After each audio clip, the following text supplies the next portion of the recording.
से शिवानी दीदी जी का अभिवादन करें। सुमन दीदी जी, फगवाड़ा सेंटर इंचार्ज।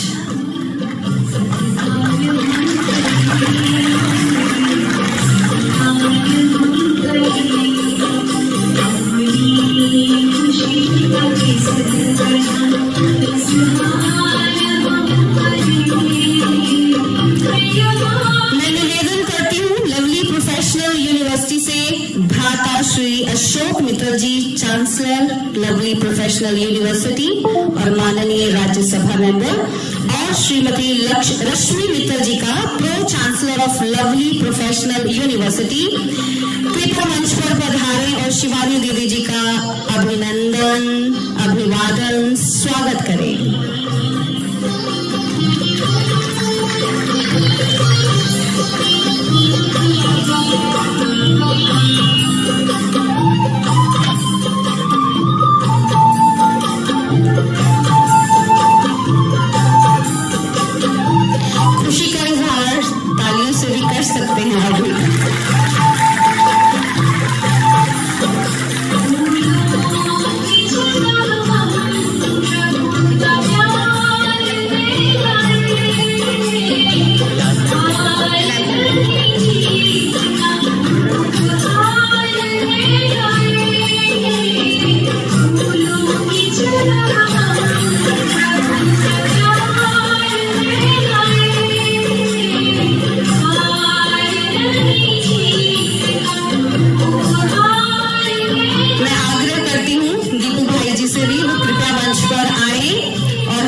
प्यारी सी एंजल काव्या और मन्नत, वो भी कृपया मंच पर आए और दीदी को वेलकम करेंगे। छोटा सा प्यार का उद्गार दीदी को,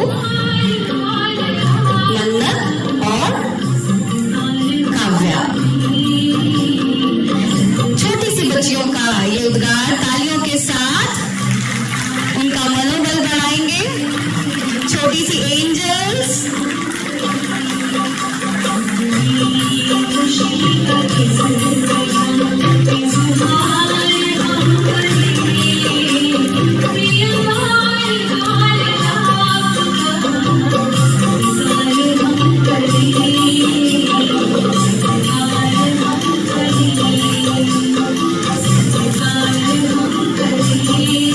दीपू भाई जी से भी आग्रह है कि वो कृपया आए।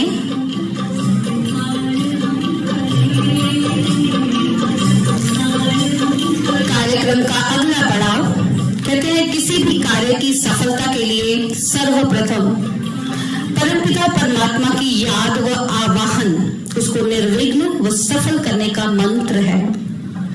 इसी परंपरा अनुरूप आज के इस कार्यक्रम का शुभारंभ परमात्मा आवाहन स्वरूप ज्योति प्रज्वलन के लिए मैं मंच पर आमंत्रित करती हूँ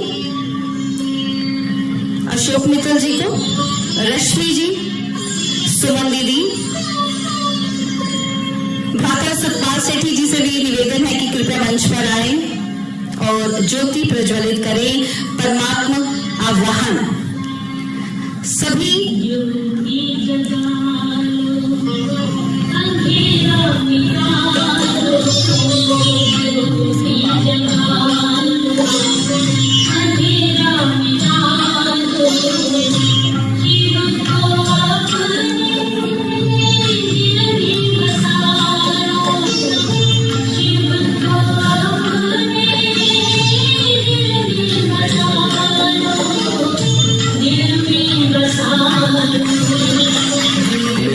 gentlemen, a symbolic day by lighting the pious lamp which gives a ray of hope, energy and the defeat of evil by good.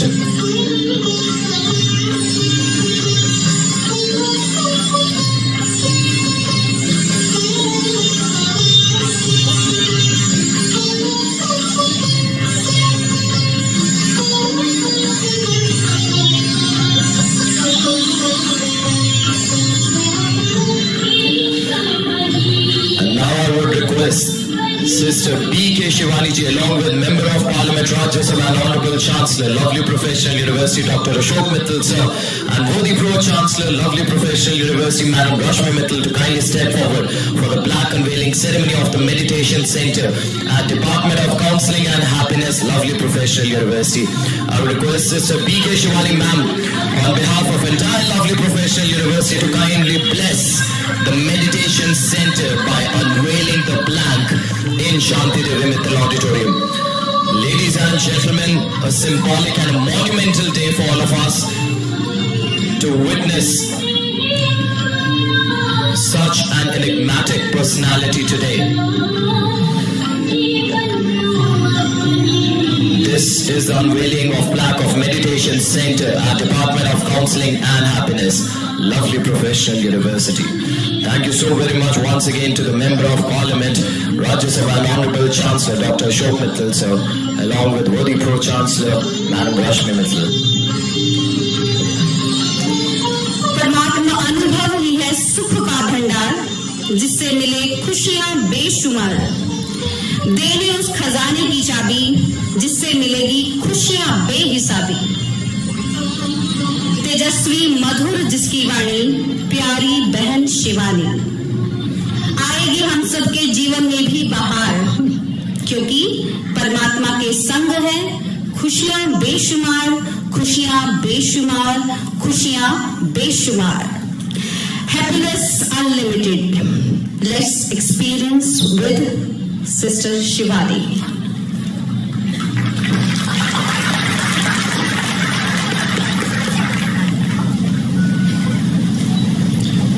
Om Shanti. हम सभी 1 मिनट के लिए साइलेंस में बैठेंगे। ये लैंप उठा लेते हैं।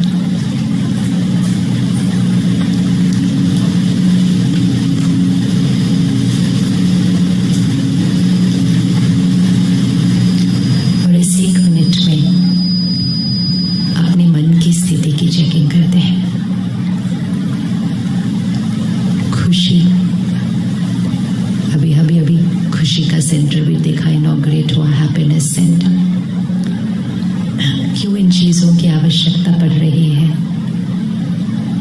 क्योंकि खुशी जो हमारा निज संस्कार है, आज हम उसको एक्सपीरियंस नहीं कर रहे सारा दिन, तो हम उसको ढूंढने लगते हैं। तो अपने मन को चेक करते हैं। आंख बंद कीजिए 1 मिनट के लिए और जस्ट कल के सारा दिन को देख लीजिए। कल सारा दिन में क्या कोई बात ऐसी आई थी, कोई परिस्थिति, सिचुएशन, किसी व्यक्ति का व्यवहार, कोई अपने ही मन की उलझन, कुछ भी ऐसी बात कल सारा दिन में कुछ ऐसा हुआ था जिसमें कुछ क्षणों के लिए ही सही मेरी खुशी गायब हो गई।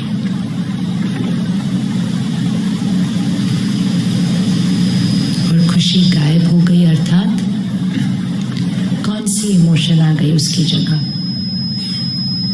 थोड़ा सा चिंता, परेशानी, किसी के लिए उदासी। कौन सी इमोशन खुशी की जगह आ गई? कारण ढूंढना है। क्या कारण था? और जब सारा दिन को चेक करेंगे तो हमें दिखेगा कि छोटी छोटी बातों में भी,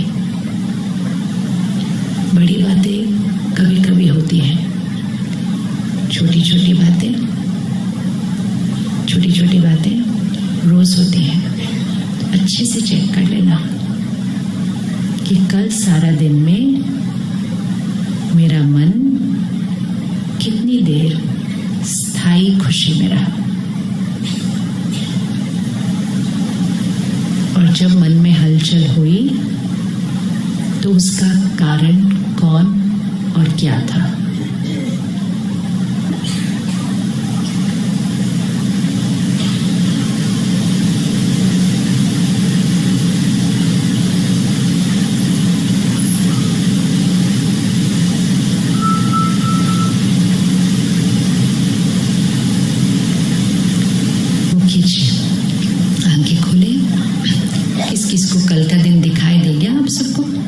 दिख गया सबको? कल वाला दिन दिखाई देगा?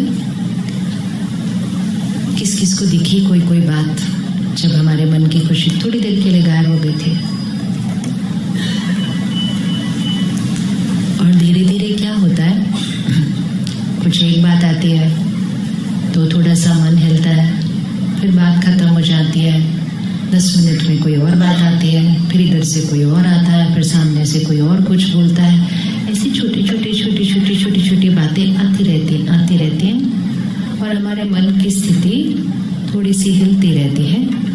और ऐसे करते करते करते उस मन की स्थिति में रहना हमारे लिए नेचुरल होने लगता है। और जब उस मन की स्थिति में रहना हमारे लिए नेचुरल होने लगता है, तब हम कहने लगते हैं मुझे खुशी चाहिए। सबसे पहले अपने आप को पूछना, खुशी चाहिए या खुशी हमारी नेचर है? आज हम खुशी के लिए कहते हैं खुशी चाहिए, शांति के लिए कहते हैं शांति चाहिए, फिर कहते हैं प्यार चाहिए, फिर कहते हैं शक्ति चाहिए। तो हर चीज जो हमारी नेचर है हम उसको बाहर ढूंढ रहे हैं। खुशी के लिए हम क्या क्या करते हैं? कहाँ कहाँ ढूंढते हैं खुशी को? खुशी को कहाँ कहाँ ढूंढते हैं?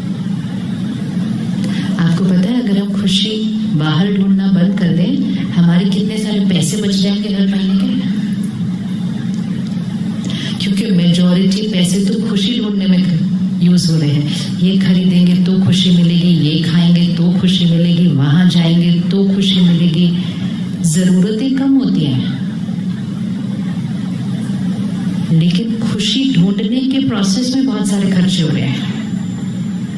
फिर उनके पास मिल गया, मेरे पास नहीं है तो मेरा मन खुश नहीं है, मेरे पास भी आएगा तो मेरा मन खुश होगा। तो मैंने अपने मन के खुश होने के लिए बहुत सारे कंडीशंस डाल दिया है। तो हमारे बहुत सारे खर्चे बच जाएंगे अगर हमें ये पता चल गया कि खुशी खरीदी नहीं जा सकती है। आपको लगता है खुशी खरीदी जा सकती है? क्या खुशी खरीदी जा सकती है? यस और नो? नहीं खरीदी जा सकती है। सोच के बोलना, अभी के लिए नहीं बोलना, लाइफ की इक्वेशन के लिए सेट करना है उसको। क्या खुशी खरीदी जा सकती है?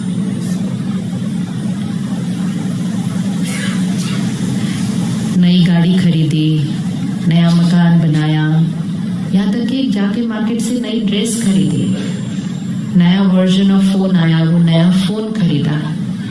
हर चीज खरीदने के टाइम हम सोचते हैं ये खरीदेंगे ना तो, और वो चीजें खरीदने में कोई प्रॉब्लम नहीं है, खरीदनी चाहिए, लेकिन खुशी के लिए नहीं खरीदनी चाहिए। जिस चीजों के लिए वो चीज बनी है उसी के लिए खरीदनी चाहिए। कपड़े हमारे शरीर को ढकने के लिए बनते हैं, हम भी उनके अंदर खुशी भी ढूंढते हैं, रिस्पेक्ट भी ढूंढते हैं कि मेरे पास ये होगा तो सब मुझे रिस्पेक्ट करेंगे। फोन कम्युनिकेशन के लिए बने थे, लेकिन हमें उस फोन को एक स्टेटस सिंबल भी बना देते हैं कि मेरे पास अगर वो बड़ा वाला फोन नहीं होगा तो लोग क्या बोलेंगे, तो इसलिए मुझे खरीद के पैसे खर्च करने पड़ रहे हैं। यूज करते हैं और फिर साथ साथ कहते हैं वो जो छोटा वाला फोन था ना उसकी बैटरी बेटर थी, बड़े वाले में मजा नहीं आ रहा, लेकिन यूज बड़ा वाला करना है क्योंकि लोग क्या कहेंगे। तो यूज करने में कुछ नहीं है, लेकिन उसको खुशी के लिए नहीं खरीदना है, उसको उसका जो फैसिलिटी है, उसकी जो यूटिलिटी है उसके लिए खरीदना है। लेकिन हर चीज के लिए ये करेंगे तो खुशी मिलेगी, ये करेंगे तो खुशी मिलेगी, मतलब हम अपने आप को कह रहे हैं मेरे पास वो चीज नहीं है, कुछ करेंगे तो वो चीज मिलेगी। तो कुछ खरीदने से खुशी मिल सकती है? अब देखो मेरी कुर्सी कितनी बड़ी है, आपकी तो छोटी वाली है, तो ऑब्वियसली ये थोड़ी महंगी भी ज्यादा होगी।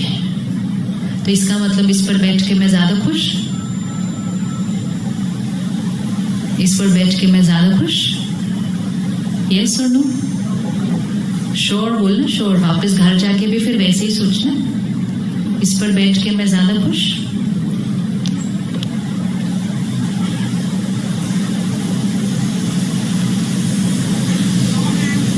पक्का? पक्का? इस पर बैठ के मैं ज्यादा कंफर्टेबल हूं, तो इसलिए खरीदना इंपॉर्टेंट है जिसको खरीदना है। लेकिन खरीदते हुए ये बहुत क्लियर होना चाहिए कि कोई भी फिजिकल चीज जो फिजिकल पैसों से खरीदी जा सकती है वो फिजिकल कंफर्ट देती है, और उसको खरीदिए। आपकी जो कैपेसिटी है आप खरीदिए, आप छोटी गाड़ी खरीदिए, बड़ी खरीदिए, 4 खरीदिए, लेकिन बहुत क्लैरिटी से खरीदना है कि ये फिजिकल चीज है, ये हमें फिजिकल आराम देती है। लेकिन हमने फिजिकल चीज खरीदी फिजिकल पैसे यूज करके और सोचा कि ये हमें इमोशनल आराम देगी, मतलब मुझे खुशी देगी, तो वो ये नहीं दे सकती है। ये फिजिकली बहुत कंफर्टेबल है, बट मेरी चॉइस है कि इस पर बैठ के मैं खुश हूँ, परेशान हूँ, अशांत हूँ, क्योंकि उसका और इसका कोई कनेक्शन ही नहीं है ना, हमने कनेक्शन जोड़ दिया कहीं तो। और फिर हमने दूसरों को देखा कि ये ज्यादा बड़ी कुर्सी पर बैठे हैं या ज्यादा बड़े घर में रहते हैं या ज्यादा बड़ी गाड़ी में, कहते कितने लकी है ना ज्यादा। आपको पता है उनके मन के अंदर क्या क्या चल रहा है, लेकिन देखकर खुद को वो कितने हैप्पी हैं, वो कितने लकी हैं, वो बड़ी वाली में घूम रहे हैं, तो जितनी थोड़ी सी खुशी थी उसको भी खत्म कर देते। ये सारी चीजों की कॉम्प्लिकेशन हमने क्रिएट किए यहाँ पर, और उसकी वजह से जीवन जो सिंपल थी वो जीवन सिंपल को हमने क्या कर दिया, कॉम्प्लिकेटेड कर दिया, क्योंकि हमने अपनी सोच को बहुत कॉम्प्लिकेटेड कर दिया है। और उसका कारण वही अभी हम डिस्कस भी कर रहे थे, उसका एक बहुत बड़ा कारण है कि जब से हम बच्चे हैं तब से हमें सिखाया जाता है कि आप जो करते हो वो बहुत इम्पोर्टेंट है। सभी यहाँ जो इस यूनिवर्सिटी का हिस्सा है, बहुत इम्पोर्टेंट कंडीशनिंग यहाँ जरूरी है। अभी हम एक प्रोफेशनल सेटअप में हैं, हम एक एजुकेशनल सेटअप में हैं जिसका रोल है अचीवर्स और परफॉर्मर्स क्रिएट करना, वेरी इंपॉर्टेंट। लेकिन प्रायोरिटी बहुत क्लियर होनी चाहिए कि अचीवमेंट इंपॉर्टेंट है, लेकिन अचीवमेंट से ज्यादा इंपॉर्टेंट है उस व्यक्ति का संस्कार है, नहीं है? संस्कार इंपॉर्टेंट है या बच्चे के मार्क्स इंपॉर्टेंट है सिर्फ? लेकिन हमने क्या किया, हमने कहा जो बच्चा फर्स्ट आया कहीं भी, चाहे स्कूल में फर्स्ट आया, सबने कहा बहुत अच्छा बच्चा, बहुत अच्छा बच्चा, बहुत अच्छा बच्चा, बहुत अच्छा बच्चा। और जो पास नहीं हुआ उसको हमने कहा फेलियर, ये तो किसी काम का नहीं है, तो पास भी नहीं हुआ, वो सिर्फ पढ़ाई में पास नहीं हुआ था। लेकिन as a family and as a samaj हमने उस पर लेबल लगा दिया ये फेलियर है, और जो सिर्फ पढ़ाई में फर्स्ट आया था उसके ऊपर एज अ समाज हमने टैग लगा दिया ये तो सफलता का सूत्र है, ये सक्सेसफुल है। तो फिर हमारी सोसाइटी, हमारा समाज सिर्फ किस पे फोकस कर रही है कि हम जो करते हैं उसमें हम कितने अच्छे हैं, बहुत इंपॉर्टेंट है। लेकिन हम जो करते हैं उसमें हम कितने अच्छे हैं, लेकिन उसके साथ साथ हम जो हैं वो कितने अच्छे हैं। तो पर्सन, व्यक्ति, परफॉर्मेंस, जो हम करते हैं, जो हम करते हैं उसको डूइंग कहते हैं। हम ह्यूमन डूइंग नहीं है, हम ह्यूमन बीइंग है। बीइंग यहाँ है, लेकिन हमने डूइंग पर इतना एम्फेसिस दिया कि बीइंग को इग्नोर कर दिया और सिर्फ doing doing doing doing doing doing. एक दूसरे को मिलते भी है तो भी यही पूछते हैं, हाउ आर यू डूइंग, आजकल आप क्या कर रहे हैं। सो ये बचपन से कंडीशनिंग चेंज होने की जरूरत है कि जो डूइंग है वो बहुत इंपॉर्टेंट है, लेकिन डूइंग से ज्यादा इंपॉर्टेंट है बीइंग। अगर कोई फर्स्ट आता है लेकिन उसके अंदर अहंकार बहुत है, उसको जो आता है वो किसी के साथ शेयर नहीं करता, वो अपनी चीज अपने तक रखता है, वो दूसरों को अपने से इंफीरियर समझता है, लेकिन वो फर्स्ट के अलावा कभी नहीं कोई सेकंड आया वो, तो उसको सफल कहेंगे, उसको सफल कहेंगे। और जो पास नहीं हुआ लेकिन वो इतना केयरिंग है, इतना काइंड है, वो अपनी चीजें छोड़कर वो दूसरों का ध्यान रखता है, दूसरों की सेवा करता है, दूसरों की मदद करता है, सब कुछ करता है। वो स्वभाव में बहुत हम्बल है, उसको हमने कहा फेलियर। तो ये उस बच्चे का नहीं, ये हमारा एज ए सोसाइटी ये फेलियर है, ये हमारा फेलियर है कि हम व्यक्ति को नहीं पहचान पाए, हम संस्कारों को नहीं देख पाए। किसी के पास सिर्फ इंटेलिजेंस थी तो वो थोड़ा सा पढ़ लिया, ज्यादा नंबर आ गया, हमने कहा वो सफलता सफलता सफलता सफलता बोलो, लेकिन उसको सिर्फ एकेडमिक सक्सेस बोला जाता है, नॉट अ पर्सन सक्सेस। जीवन के एक हिस्से का सफलता है वो। और जो नहीं पास हुआ उसके संस्कारों को देखो, उसके संस्कारों की इतनी महिमा करो, उसको इतना अप्रिशिएट करो, जो उसकी कैपेसिटी बढ़ जाएगी और वो अगले साल पास भी हो जाएगा। लेकिन हमने कहा फेल, ये तो कुछ नहीं कर सकता। तो समाज ने क्या सीखा हम सबकी इस सोच से कि संस्कारों की तो कोई वैल्यू ही नहीं है, समाज में कोई बात नहीं करता है उसके बारे में, तो अच्छा बनने का फायदा क्या है। तो जो हमारे पास थोड़े अच्छे वाले थे वो भी हमने कहा दिस डजंट वर्क, बस हमें आगे जाना है दूसरों से। संस्कारों से संसार बनता है, मार्क्स से नहीं बनता। ये इक्वेशन है, ये स्पिरिचुअल लॉ है। क्या स्पिरिचुअल लॉ है? संकल्प से सृष्टि बनती है और संस्कार से संसार बनता है। आज के समाज को देख लिया, हमने इतना कुछ अचीव कर लिया, लेकिन फिर भी आज हम खुशी ढूंढने के लिए इकट्ठे हुए हैं। तो मतलब इतना कुछ अचीव करने के बाद खुशी नहीं मिली ना। कहां से कहां पिछले 25-30 सालों में क्या क्या हमने कर लिया है। मेजॉरिटी चीजें जो आज हम यूज कर रहे हैं वो 30 साल पहले नहीं थी हमारे पास। हमें से कौन कौन पड़ोसियों के घर गया था फोन उठाने के लिए? गए थे ना। टीवी देखने के लिए भी गए थे शुरू। तो सोचो हम वो जनरेशन है जिसने पहला फोन, पहला टीवी, पहला इंटरनेट, पहला कंप्यूटर, पहला लैपटॉप, पहला मोबाइल, सब कुछ पहला हमने देखा। पहला फ्रिज वो भी नहीं था, मिक्सी भी नहीं थी, कितनी सारी माइक्रोवेव, ये सब कुछ जो आज हम यूज कर रहे हैं पिछले 30 साल के अंदर की आई हुई चीजें। अगर 30 साल में इतनी सारी चीजें आ गई जिन्होंने जीवन को इतना कंफर्टेबल बना दिया, तो हमें कितना हैप्पी होना चाहिए था। लेकिन हम आजकल बोल रहे हैं डिप्रेशन ऐसे बढ़ रहा है, कैंसर ऐसे बढ़ रहा है, और डिवोर्स तो आम हो गया है। बस जी हमें नहीं रहना इनके साथ, खत्म। ये भी 25-30 साल में ही हुआ है और वो भी 25-30 साल में हुआ है। दोनों कट्ठे चल रहे हैं। क्यों हुआ ऐसा? क्योंकि इस 25-30 साल में हमने इतना ज्यादा फोकस सिर्फ बाहर के अचीवमेंट पे किया कि इस जगह को इग्नोर कर दिया। तो आपके 2 गार्डन है, 2 बगीचे हैं, एक आगे की साइड पर है, एक पीछे की साइड पर है मकान के। जो आगे की साइड का बगीचा है वो सब ये बाहर की चीज है, और जो पीछे की साइड का बगीचा है वो ये आंतरिक संस्कार। तो पिछले 25-30 सालों में हमारे को पीछे के गार्डन में जाने का टाइम ही नहीं मिला, क्योंकि इतने नए खिलौने आ गए आगे के गार्डन में। हम हर एक के साथ एक्सपेरिमेंट करते करते हमने कहा यही सफलता है, यही सफलता है, यही सफलता है। किसी को कहा भाई 15 मिनट आप निकालो, मेडिटेशन करो, थोड़ी देर सुबह ज्ञान स्टडी करो। कहते जी मरने की फुर्सत नहीं, आप बोलते हो ऐसे आंख बंद करके बैठ जाओ। क्यों मरने की फुर्सत नहीं थी? क्योंकि आगे वाले गार्डन में इतना कुछ हो रहा था। जब से फोन आ गया हम 24 घंटे काम कर सकते हैं। ये हमारी गलती हुई। आगे के गार्डन में कोई प्रॉब्लम नहीं थी, लेकिन अगर हम आगे के गार्डन में 23 घंटे बिताते और आधा 1 घंटा पीछे के गार्डन में भी जाते तो हमारे दोनों गार्डन कितने सुंदर होते। आज हमारे पास बाह्य प्रोग्रेस भी होती और हमारे पास आंतरिक खुशी, शक्ति और संस्कार भी होते। हम शारीरिक बीमारियां, मानसिक बीमारियां, रिश्तों के टकराव, इसके बारे में बात नहीं कर रहे होते। वो इसका मतलब है कि जो पीछे का गार्डन है उस 25 सालों में क्या हो गया पूरी तरह से। तो आज हमारे पास पैसा बहुत है लेकिन मानसिक स्वास्थ्य नहीं है। डॉक्टर के पास जाते हैं, कहते हैं हमारा सारा पैसा ले लो, हमारे बच्चे को ठीक कर दो। नहीं होता, पैसों से नहीं होती ये चीज ठीक।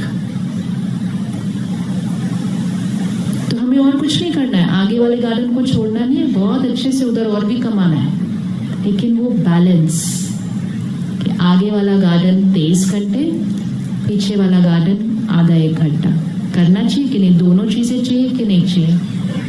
पहले हमारे पास पीछे वाला गार्डन बहुत अच्छा था, लेकिन आगे वाले गार्डन में हमारे पास बहुत ज्यादा चीजें नहीं थी। फिर हम आगे वाले में आए तो पीछे को भूल गए। अब हमें जहां पहुंचना है, हमें दोनों का ध्यान रखना है। करना चाहिए, करना चाहिए। अच्छा, अब एक आंसर आप देंगे। अगर कोई आगे वाले गार्डन का ध्यान रखता है, मतलब बाहर की सारी चीजें, तो जरूरी नहीं है ना कि पीछे वाला गार्डन ठीक रहेगा, कि वो खुश रहेगा। लेकिन अगर किसी के संस्कार बहुत अच्छे हैं, तो वो जो करेगा, क्या उसमें उसको सफलता मिलेगी या नहीं मिलेगी? मिलेगी, नहीं मिलेगी? किसी के नंबर अच्छे आ गए तो वो डॉक्टर बन गया, क्योंकि डॉक्टर बनने के लिए नंबर ही देखे जाते हैं, या कोई भी प्रोफेशन बनने के लिए। एक्चुअली प्रोफेशन बनने के लिए क्या देखना चाहिए? क्या देखना चाहिए? क्योंकि हर प्रोफेशन के लिए अलग संस्कार चाहिए होते हैं। अगर सपोज मेरा जो माइंड है वो बड़ा बिजनेस वाला माइंड है, तो मैं प्रॉफिट लॉस ये में मेरा संस्कार बहुत अच्छा है इसमें, लेकिन मेरे नंबर इतने ज्यादा आ गए तो मेरे मम्मी पापा ने कहा तुम डॉक्टर बन जाओ, तो मैंने डॉक्टर तो बन जाना है क्योंकि नंबर ही इतने अच्छे आए हुए हैं। लेकिन संस्कार थोड़ी क्रिएट करेंगे कहीं पे रास्ते में बीच में डॉक्टर बनते हुए। तो मेरा संस्कार हो गया प्रॉफिट लॉस, बन गए मैं डॉक्टर। तो मैंने डॉक्टर बन के भी क्या करना है फिर? तो हम अपना प्रोफेशन अपने मार्क्स के हिसाब से कैसे कर सकते थे सिर्फ? अब ये किसी को बहुत सेवा भाव में जो मेरे पास आए वो मेरा सारा ले जाए, उसको अगर बिजनेस वाला बना दो तो वो वहां गड़बड़ कर दे। तो हमारा प्रोफेशन में भी मार्क्स के साथ पहले हमारे संस्कार चेक करने चाहिए। भाई इसके अंदर सेवा भाव है, त्याग है, तपस्या है, तो डालो उसको डॉक्टर बनने के लिए। तो प्रोफेशन में भी सिर्फ नंबर नहीं यूज हो सकते, संस्कार। तो कोई भी प्रोफेशन में आपको बहुत सारे लोग दिखेंगे, हर एक में डॉक्टर बोलते हैं, इंजीनियर बोलते हैं, जूरिस्ट बोलते हैं, लेकिन जो अलग से स्टैंड आउट होते हैं ना थोड़े से, वो वही होते हैं जिनके पास सिर्फ वो डिग्री नहीं, सिर्फ वो एक्सपीरियंस नहीं, उनके पास उसका संस्कार भी होता है। तो कहते हैं ये इनके पास जाओ ना तो हर एक ठीक हो जाता है जो इनके पास जाता है, तो उसके पास कोई अलग दवाई थोड़ी है। लेकिन उस आत्मा के जो संस्कार और वाइब्रेशन है ना, वो उसके हाथ में कहते शफा इसलिए। ये जो शफा है ये कहां से आती है? तो ये शफा उसकी एनर्जी है, ये शफा उसकी वाइब्रेशन है, ये शफा उसके संस्कार है। तो अगर आगे के गार्डन पे ध्यान दिया और साथ में पीछे का गार्डन भी अच्छा है तो आगे वाला गार्डन और अच्छा हो जाएगा, क्योंकि हमारे संस्कार, हमारे वाइब्रेशन, हमारे कर्म में जाने वाले हैं। अगर हम स्ट्रेस होकर, परेशान होकर इतने सुंदर आगे के गार्डन बना सकते हैं, तो खुश रहकर आगे का गार्डन कितना सुंदर बन जाएगा। तो है हमारे पास आधा एक घंटा थोड़ा सा निकालने के लिए रोज?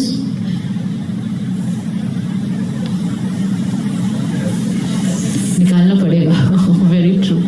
जैसे वॉक करने के लिए भी निकालना पड़ता है ना, मन थोड़ी होता है हर एक बात। डॉक्टर कहते हैं रोज वॉक करो आधा घंटा या एक्सरसाइज करो, क्योंकि सारा दिन बैठे रहते हैं एक कुर्सी पर। अब अगर हम उसकी नहीं सुनेंगे और कहेंगे नहीं हमारे पास टाइम नहीं है वॉक करने के लिए, तो फिर कोई ना कोई दिन ये देगा जवाब कुछ। तो बीमार होने से पहले ही कर लेना चाहिए, बीमार होने से पहले कर लेना चाहिए। कोविड से पहले हम किसी को कहते थे ना मेडिटेशन करो, कोई भी परिस्थिति सामना करने की ताकत आएगी, फेस करेंगे, मरने की भी फुर्सत नहीं है। सडनली कोविड आ गया, कोविड आ गया और अचानक से सबने बोलना शुरू किया फियर एंड एंजाइटी नॉर्मल, डर लग रहा है, चिंता हो रही है, एंजाइटी हो रही है, ये हो रही है। अब एंजाइटी हो रही है, अब मेडिटेशन करना चाहते हैं तो उस टाइम वो होती नहीं है ठीक से। तो बीमार होने के बाद एक्सरसाइज नहीं करनी चाहिए, तब भी कर ले, बट प्रेफरेबली एक्सरसाइज ही पहले कर लें जिससे हम बीमार ही ना हो।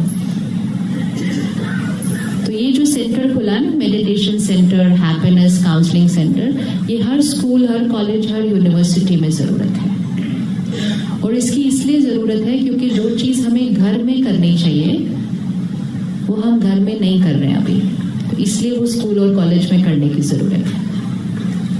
संस्कार एक्चुअली कहाँ मिलने चाहिए बच्चों को? संस्कार कहाँ मिलने चाहिए बच्चों को? घर में संस्कार कौन सी एज से बच्चों के अंदर जाते हैं? कौन सी एज से बच्चों के अंदर संस्कार जाते हैं?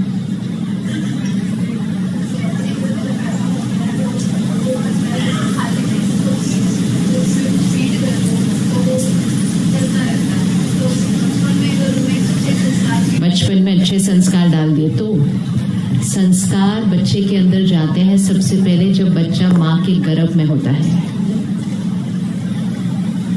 हम सब ने अभिमन्यु की कहानी सुनी है, तो अभिमन्यु ने गर्भ में सुनी वो बात। इतने साल बाद वो युद्ध के मैदान में था, उस टाइम और उस टाइम के बीच में वो वाली बात फिर से नहीं सीखी थी उसने कहीं, लेकिन जो गर्भ में उसने जो सुन लिया था, इतने साल के बाद जब वो उस परिस्थिति में था तो भी उस आत्मा को वो याद था और उसने वो कर लिया। लेकिन बाहर आना नहीं सुना था तो बाहर नहीं आ पाया। ये सिर्फ एक कहानी नहीं होती है, ये एक शिक्षा होती है। ये शिक्षा ये है कि गर्भ में बैठा हुआ बच्चा एक आत्मा है, और जब वो गर्भ में होती है तो वो डिटैच स्टेट में होती है, वो हर चीज सुन सकती है, हर चीज कैच करती है।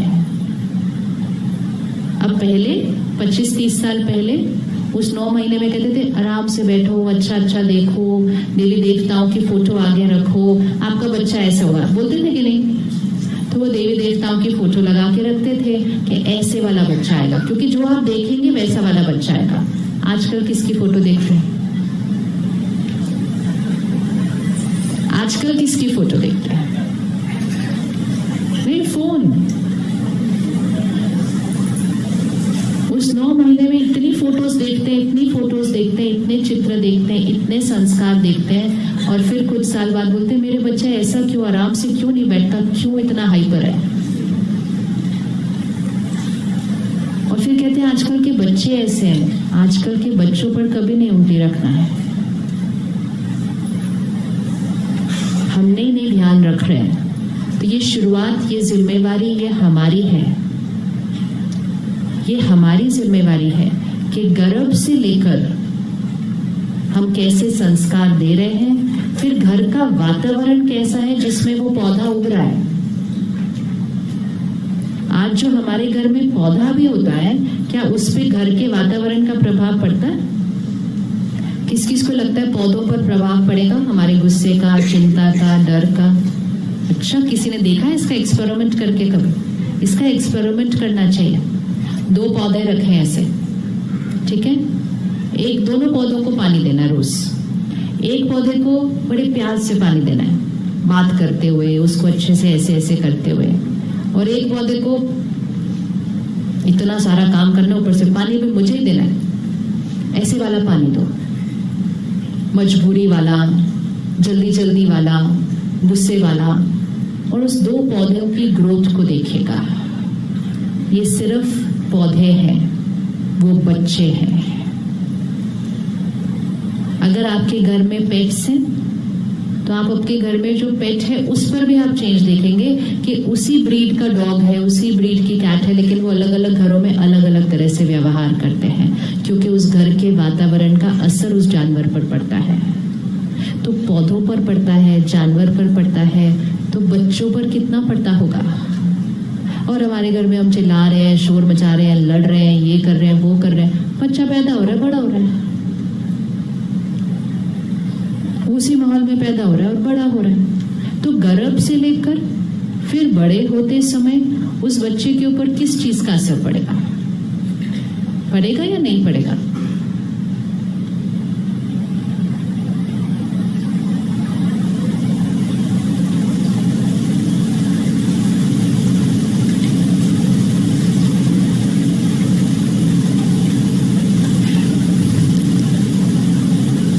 बच्चों को चेंज नहीं करना है, हमें बच्चों को जो वाइब्रेशन हम दे रहे हैं घरों में वो चेंज करना है। तो उसकी जिम्मेवारी किस पर आती है? किस पर आती है? फिर हमने सिर्फ उनको कहा आपके नंबर अच्छे क्यों नहीं आए, आपने ऐसा क्यों किया? नंबर नहीं, संस्कार। तो इसलिए वो आधा घंटा निकालना बहुत जरूरी है। तो खुशी है क्या चीज? हर हर परिस्थिति को हम सामना कैसे करते हैं, वो सामना करने की जो शक्ति है वो डिसाइड करेगी कि उस क्षण मैं आत्मा खुश हूं, शांत हूं या अशांत हूं, परेशान हूं। सबसे पहली इक्वेशन, हम इस इक्वेशन से बड़े हुए हैं कि हमारे मन की स्थिति परिस्थिति और लोगों के व्यवहार पर निर्भर है। लगता है ऐसे कि नहीं? कल सारा दिन में किस किस ने गुस्सा किया था? हाथ उठा लो अच्छे से। और जो गुस्सा किया था और किसी ने पूछा होगा क्या बात है इतना गुस्सा क्यों, तो उंगली कहां गई? उंगली कहां गई? थोड़े दिन पहले हमने एक प्रोग्राम किया था, उसमें ऐसे ही डिसाइड किया, नवरात्रि थे तब, तो हमने डिसाइड किया 9 दिन हम गुस्सा नहीं करेंगे। भाई व्रत करना तो सिर्फ खाने पीने का थोड़ी करना चाहिए, अपनी आदतों का करना चाहिए। तो 9 दिन हम गुस्सा नहीं करेंगे। तो उस प्रोग्राम के बाद एक भाई साहब आए, कहते ये सब लोग तो ठीक है, इन्होंने डिसाइड कर लिया कि ये 9 दिन गुस्सा नहीं करेंगे, बट मैं क्या करूंगा? मैं गुस्सा करता नहीं हूँ, गुस्सा अपने आप आता है। तो मैं कैसे, अपने आप जो चीज आ रही है वो मेरे हाथ में थोड़ी है कि करना है कि नहीं करना है, क्योंकि वो हमारा इतना डीप संस्कार बन जाता है कि हमें ये भी नहीं लगता कि ये हम कर रहे हैं, ये हमारा रिएक्शन बन गया है। लेकिन वो है सिर्फ संस्कार। संस्कार कैसे बनता है? संस्कार कैसे बनता है? संस्कार कैसे बनता है? कोई भी चीज को 10, 15, 20 बार कर ले। अब सपोज किसी के अंदर सुबह चाय पीने की आदत है, तो वो सोचते थोड़ी है रोज सुबह पीऊं या नहीं पीऊं, नहीं, उसको फिक्स आदत है कि चाय पीनी है। 10, 20, 50 साल आप चाय पीते रहो रोज, आप सोचेंगे भी नहीं कि पीनी चाहिए कि नहीं पीनी चाहिए, क्योंकि वो संस्कार बना हुआ है। तो आत्मा की 3 फैकल्टी होती है, मन जो सोचता है, बुद्धि उस पर निर्णय लेती है, और फिर हम उसको कर्म में लाते हैं तो वो हमारा संस्कार बन जाता है। एक बार वो हमारा संस्कार बनता है, मन सोचता नहीं है, बुद्धि निर्णय नहीं लेती है, संस्कार डायरेक्टली कर्म में आता है। जैसे पहली बार गाड़ी स्कूटर चलाएंगे तो कितने ध्यान से सीखते हैं, कितने ध्यान से सीखते हैं, क्योंकि उस टाइम मन भी वर्क कर रहा है, बुद्धि भी वर्क कर रही है। एक बार गाड़ी चलाना सीख लिया, उसके बाद हम फोन भी सुन रहे हैं, रेडियो भी सुन रहे हैं, कुछ खा भी रहे हैं, साथ में कोई बैठा है उससे बात भी कर रहे हैं, और हम पहुंच जाते हैं घर तक। तो गाड़ी किसने चलाई? गाड़ी किसने चलाई? उस संस्कार ने। वो संस्कार हमें ऑटो मोड में ले जाता है। तो गुस्सा हमारा संस्कार था नहीं, लेकिन हमने किसी को कुछ करने के लिए बोला कि भैया ये कर दो, कहते हैं हाँ करता हूँ। फिर हमने प्यार से बोला कर दो ना, जल्दी चलिए, कर रहा हो ना। फिर हमने थोड़ा सा ऐसे करके बोला, वो उसने फटाफट कर दिया। नेक्स्ट टाइम हमने फिर किसी को आराम से बोला, फिर उसने नहीं किया। तीसरी बार फिर किसी को आराम से बोला, फिर उसने नहीं किया। फिर हमने जोर से बोला, काम हो गया। जोर से बोला, सामने वाला ने कहना मान लिया। जोर से बोला, बात हो गई मेरी। तो हमने कहा ये वाला मेथड वर्क करता है। फिर हमने 10, 15, 20 बार जब कर दिया तो फिर हमारे को सोचने की स्टेज क्रॉस हो गई। कुछ भी बात आई तो हमने उसी वॉल्यूम पे बात की, और फिर वो करते करते वो उस तरह से बात करना, उस तरह से किसी को डिसिप्लिन करना, वो हमारा संस्कार बन गया। लेकिन वो सिर्फ एक संस्कार है जो हमने कुछ बार करके बना लिया, और जितनी बार मैंने उस संस्कार को यूज किया, मेरी खुशी क्या हो रही है? मेरी खुशी क्या हो रही है? खुशी चाहिए नहीं, खुशी है, खुशी गंवानी नहीं है। सेहत चाहिए नहीं होती, सेहत गंवानी नहीं होती है रॉन्ग लाइफस्टाइल से। तो ये एक बैटरी है यहां पर, इसमें खुशी, शांति, शक्ति, ज्ञान सब फुल है। लेकिन जैसे ही मैंने गुस्सा किया,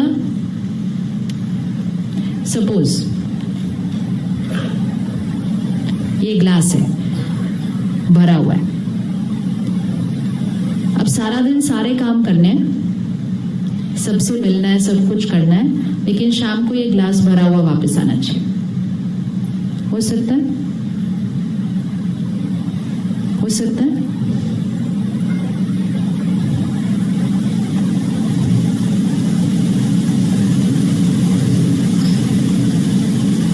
सपोज इस पूरे हॉल में चल के आना है, सबसे मिलकर आना है और वापस आना है, ग्लास भरा हुआ होना चाहिए। हो सकता है?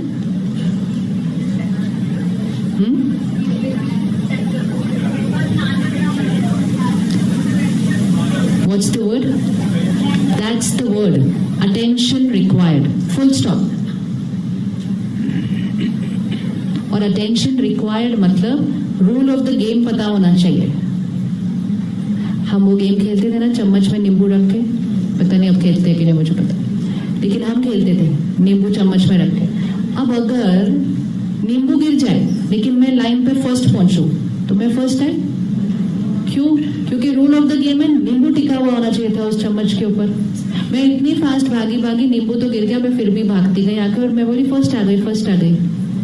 नींबू गिर गया। वो नींबू क्या है जीवन में? वो अपनी जीवन में नींबू क्या है? वो है मन की स्थिति, वो है ये भरा हुआ ग्लास। ये रूल ऑफ द गेम है कि सारा दिन पूरे इस हॉल में चलो, हर एक के पास जाओ, मिलो, बात करो, सब कुछ करो, लेकिन ध्यान रखें ये नहीं गिरना चाहिए। हमने सोचा ये खाली है, हमें सबके पास जाना और बोलना थोड़ा सा इसमें डाल दो, तो हम वैसे चल रहे हैं। मेरे से प्यार से बात करो, मुझे रिस्पेक्ट दो, मुझे अच्छा बोलो, मुझे अप्रिशिएट करो, मेरे ग्लास खाली है प्लीज उसको भरो। तो सबके सामने ऐसे खड़े हो गए, प्लीज मेरा भरो। ये भी नहीं देखा कि जिसके सामने ऐसे खड़े वो पहले अपना बड़ा वाला ग्लास यहाँ रखा हुआ है, पहले मतलब मेरा वाला पहले भरो। तो इक्वेशन ऑपोजिट हो गई। हमने सोचा हम खाली हैं, दुनिया हमें भरेगी। इक्वेशन थी हम भरे हुए हैं, हमें दुनिया में रहते हुए इसको भरा हुआ रखना है। और सारा दिन में कर्म ऐसे करो कि अपने कर्मों से ये भरता जाए। ये हमारे कर्मों से भरता है, ये हमारे कर्मों से घटता है। रख सकते हैं इतना अटेंशन सारा दिन अपने मन की स्थिति पर? कौन सा जीवन ज्यादा आसान है? खाली करके सबसे मांगना वो बेटर ऑप्शन है, या भरे हुए पे थोड़ा ध्यान रखना सारा दिन? पहले डिसाइड करो कौन सा जीवन इजियर है। खाली लेकर हर एक के पास जाना, please give me happiness, please give me happiness, ऐसे करना, प्लीज मुझे रिस्पेक्ट करो, ऐसे करना सबके पास, या भरे हुए का ध्यान रखना कि ये बिल्कुल भी गिरना नहीं चाहिए। कौन सा जीवन इजियर है? सेकेंड वाला?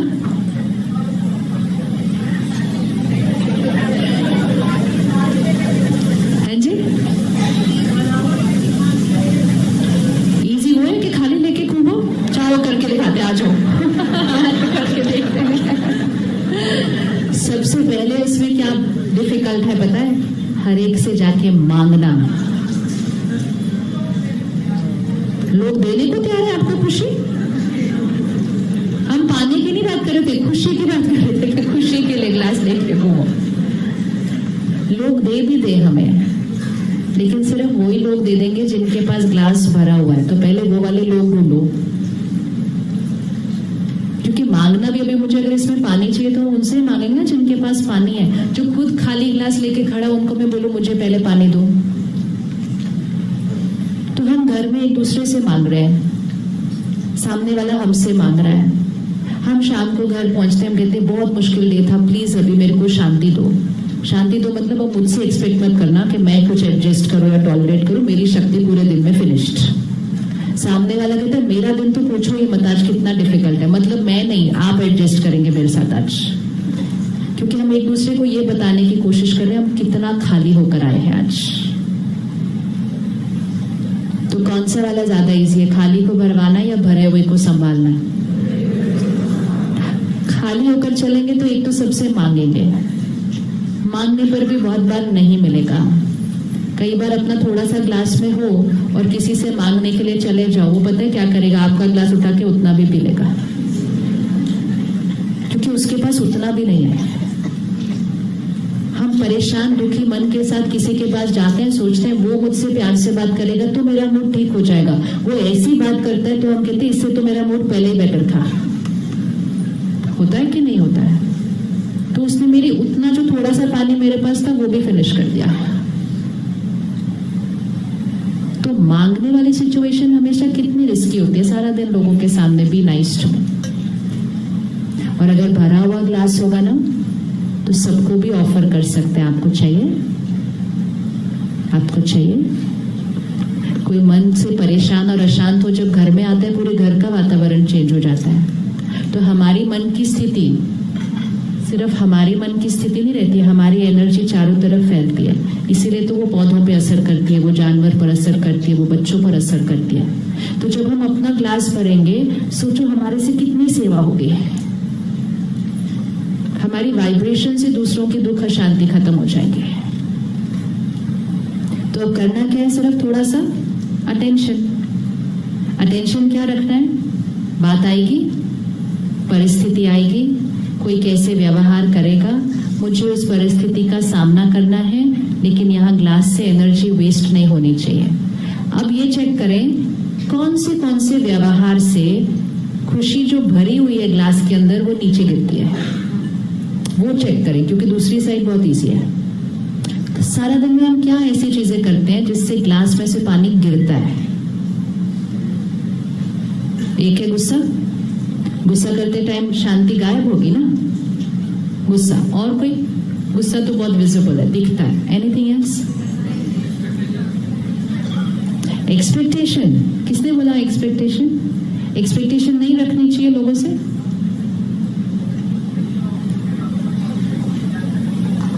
हाँ, तो हमें एक्सपेक्टेशन नहीं रखनी चाहिए लोगों से। Are happiness.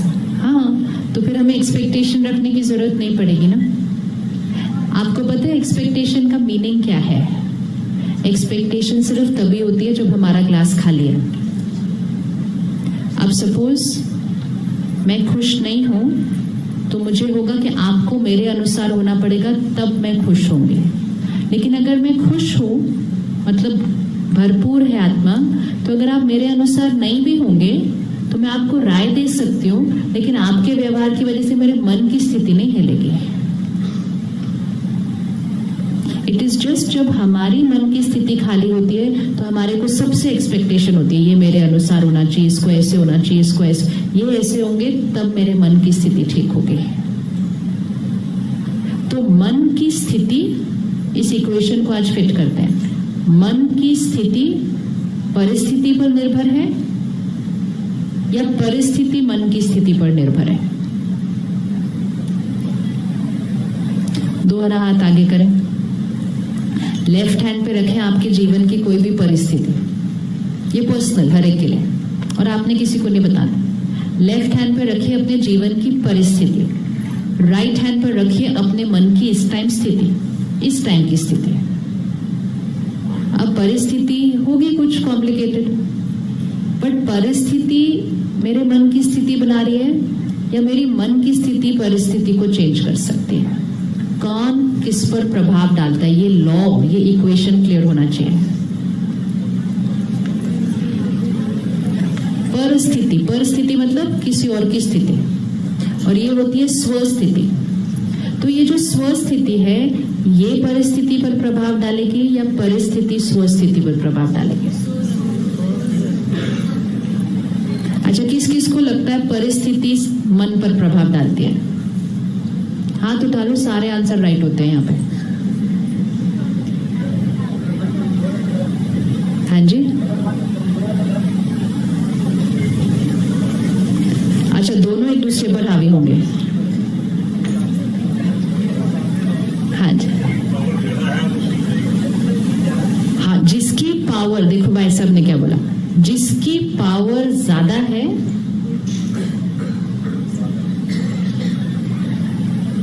अगर मेरा मन स्ट्रांग है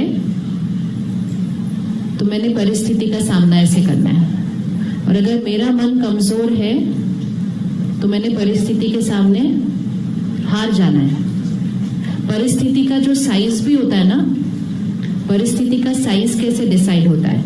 एक ही घर में देखना, कोई बात आएगी, घर का एक मेंबर कहेगा ओ इतनी बड़ी बात आई है, दूसरा मेंबर कहेगा हाँ बात तो है, तीसरा कहेगा छोटी सी बात है, चौथा कहेगा कौन सी बात है, ये तो होता रहता है।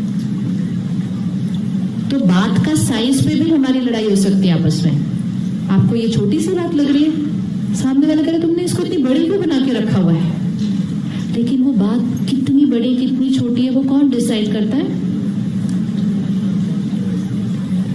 इट्स लाइक ये टेबल उठानी है, किसी के लिए ये बहुत भारी है और किसी के लिए बहुत हल्की है, तो वो टेबल के वेट पे नहीं डिसाइड होता, उठाने वाले का स्टैमिना। तो कौन सा जीवन जीना है, परिस्थिति मुझे अफेक्ट करे या मैं परिस्थिति को चेंज करूं। तो उसका सिंपल तरीका, उसका simple first step, step by step लिखते जाना है। फर्स्ट स्टेप, कोई भी परिस्थिति आ जाए, कोई भी व्यक्ति कैसा भी व्यवहार कर ले, इवन अगर हम डिस्टर्ब होते हैं कोई प्रॉब्लम नहीं, इवन अगर हम डिस्टर्ब होते हैं, लेकिन डिस्टर्ब होकर ये नहीं कहना इसकी वजह से मैं डिस्टर्ब हुई। फर्स्ट स्टेप, जैसे ही मैंने कहा इसकी वजह से मैं डिस्टर्ब हुई, मैंने अपनी पावर किसको दे दी, मैंने अपनी पावर किसको दे दी। क्योंकि अगर मैं इसकी वजह से डिस्टर्ब हुई, फिर इनकी वजह से अपसेट हुई, फिर इनकी वजह से नाराज हुई, फिर इनकी वजह से उदास हुई, तो मैं गुलाम। कल बहुत इंपॉर्टेंट दिन है, बहुत इंपॉर्टेंट दिन है। कितनी कितनी सारी विशेष आत्माओं ने कितना त्याग और तपस्या किया, जिसकी वजह से आज हम आजादी जीवन में रहते हैं। लेकिन उनको ये नहीं पता था कि वो हमें दूसरों से तो आजादी दिला देंगे, हम खुद के ही गुलाम बन जाएंगे। उसके बाद हम खुद के ही गुलाम बन गए। तो आज हम ये वाली आजादी एक्सपेरिमेंट करेंगे। गुस्सा आया, कहो ये गुस्सा मैंने किया, ये नहीं कहो ये गुस्सा उसने दिलाया। जैसे आप कहेंगे ये गुस्सा मैंने किया, तो पावर किसके पास आएगी, मेरे। मैंने किया, मेरे पास चॉइस है, मैं इसको कल डिफरेंटली कर सकती हूँ। लेकिन अगर मैंने कहा उनकी वजह से गुस्सा आया, तो हम वेट करते हैं कि वो जब चेंज होंगे तब मेरे गुस्से का संस्कार चेंज होगा। एंड दैट्स नॉट ट्रू, वो सच नहीं है। तो ये सबसे बड़ी भ्रांति है, जिसकी वजह से वो ग्लास सुबह के पहले 1 घंटे में आधा खाली हो जाता है। ये नहीं ठीक हुआ, वो नहीं ठीक हुआ, ये नहीं हुआ, वो नहीं हुआ, डिस्टर्ब होते होते आधा ग्लास तो सुबह घर से निकलने से पहले खा लिया है। सबसे पहले तो सुबह ग्लास को भरना होता है, जो करना भी हमने बंद कर दिया है। कि सुबह का 1 घंटा आत्मा को चार्ज करने के लिए होना चाहिए, आत्मा की शक्ति को बढ़ाने के लिए होना चाहिए, और फिर सारा दिन उस शक्ति को संभालने के लिए होना चाहिए। फोन को पहले सुबह चार्ज करते हैं, फिर बीच बीच में फिर से चार्ज करते हैं, ताकि हम उसको यूज कर सकें अच्छे से। तो ये इक्वेशन क्लियर कर ले कि हमारी मन की स्थिति किसके हाथ में, हमारे मन की स्थिति किसके हाथ में। अच्छे से बोलो, किसके हैं। हमारे नहीं, अपने भी नहीं, मैं। यहाँ मैं बोलते हैं, कभी कभी सिर्फ मैं बोलना चाहिए, लेकिन ये वो मैं वाला है। मेरे मन की स्थिति किसके हाथ में। टेंशन कौन क्रिएट करता है, गुस्सा कौन क्रिएट करता है, उदासी कौन क्रिएट करता है, इंसल्ट मेरी कौन करता है। ओए वॉल्यूम कम हो गया। इंसल्ट मेरी कौन करता है। वो तो सिर्फ वहां से खड़े होके कुछ कुछ बोल सकते हैं, सही गलत जो वो अपने संस्कार दर्शाते हैं, लेकिन वो हमारी इंसल्ट नहीं कर सकते। वो एक्चुअली वो करके अपनी इंसल्ट करवा रहे हैं। लेकिन उनकी वो बात सुनकर मैं अपने आप को क्या बोलती हूँ, और फिर कितनी देर तक बोलते रहती हूँ, फिर किसी और को भी सुनाती हूँ, पता है उसने मुझे क्या बोला। वो सारा मेरी बैटरी को खाली करता है, और इतना खाली करके रो के उदास होके कहते उनकी वजह से कुछ नहीं। उन्होंने जो किया वो उनका कर्म था, उनका कर्म उनके ऊपर अफेक्ट करेगा। मैंने किस तरह से रिस्पॉन्ड किया वो मेरा कर्म था, और मेरा कर्म मुझे अफेक्ट करेगा। क्या किसी और का कर्म हमारा भाग्य लिखेगा। सिर्फ और सिर्फ हमारा कर्म हमारा भाग्य लिखता है। तो आज से किसी भी इमोशन के लिए। मेरी खुशी का कारण कौन? सिर्फ नेगेटिव के लिए नहीं मैं बोलना। यहां हम पॉजिटिव क्रिएट करें या नेगेटिव क्रिएट करें, क्रिएट करने वाला कौन? अब देखते हैं, अगर ये वो जो हमारे घर में रहते हैं, किसी फैमिली मेंबर को चूज करना, अगर ये आज मेरे अनुसार बात नहीं कर रहे हैं या जैसा मैं चाहूँ वैसे बात नहीं कर रहे हैं, व्यवहार नहीं कर रहे हैं, क्या हम आज शांति और स्थिरता से उनसे बात कर सकते हैं रिटर्न में, प्यार से?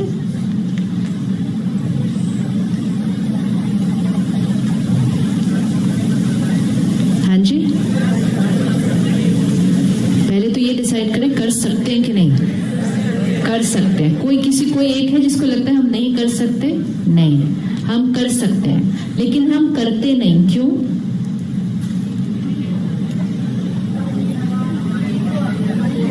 वेरी गुड, ईगो आती है। तो इस घर में दोनों में से एक ही रह सकते हैं, या ईगो या खुशी। आज एक दिन के लिए करके देखें कि वो चाहे कैसा भी व्यवहार करे, हम प्यार से वापस बात करेंगे और शांति से। एक दिन के लिए कर सकते हैं? कौन कौन एक दिन के लिए कर सकते हैं? उठाओ अच्छे से फोटो भी खींच रहे आपके। और हो सकता है वो आपकी साथ वाली सीट पे बैठे हो जो आपका होमवर्क है। ये भी तो हो सकता है ना, उनके साथ ही तो रहना है, फिर उनके साथ ही काम करना है।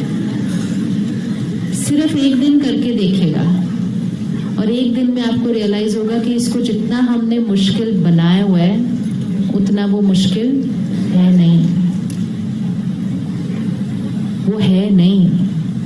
लेकिन हमने कहा इन्होंने मेरे साथ ऐसा किया, इन्होंने मेरे साथ नहीं ऐसा किया, उनके जो मन की स्थिति थी उसके थ्रू उन्होंने व्यवहार किया, और मुझे उनके साथ कैसा व्यवहार करना है? अपनी मन की स्थिति और संस्कारों के थ्रू। अगर हमारे घर में किसी के अंदर जोर जोर से बोलने का संस्कार है, शोर मचाने का संस्कार है, तो वो आत्मा की कमजोरी की निशानी है। अग्री करेंगे आप ये बात कि वो आत्मा की कमजोरी की निशानी है? तो जो अगर हमारे घर में कमजोर हो तो उसके प्रति हमारी भावना कैसे होनी चाहिए? कैसे होनी चाहिए?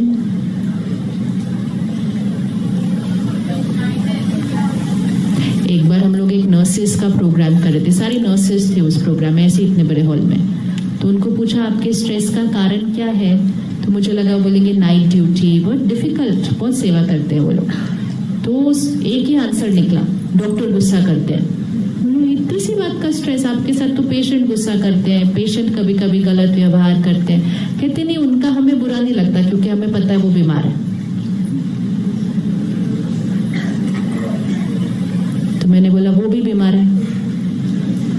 तो कहते कौन बीमार है? मैं कहा जो गुस्सा करता है वो बीमार है, क्योंकि वो खुश नहीं है ना, हेल्दी नहीं है इमोशनली, वो उस टाइम 1 मिनट के लिए वो भी बीमार है।